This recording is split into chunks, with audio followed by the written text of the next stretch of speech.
Hello everybody, warm welcome to those who are new in the forex market. I would like to talk to you about a bank that you should be using as a forex trader in South Africa.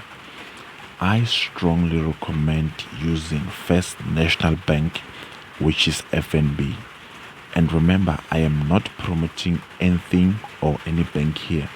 I'm doing this video so that you should be aware a bank you should be at least using in South Africa. So I strongly recommend, if you are a student, you can open an easy account, or maybe you are not a student or you haven't reached the level of being a student, you can also open a gold account. Check with FNB, or you can open any other account that you like. But for now, stick with FNB. Stay away from ABSA. They have some charges which they are unreasonable. God bless everybody. Yours truly, Positive Trader, signing out.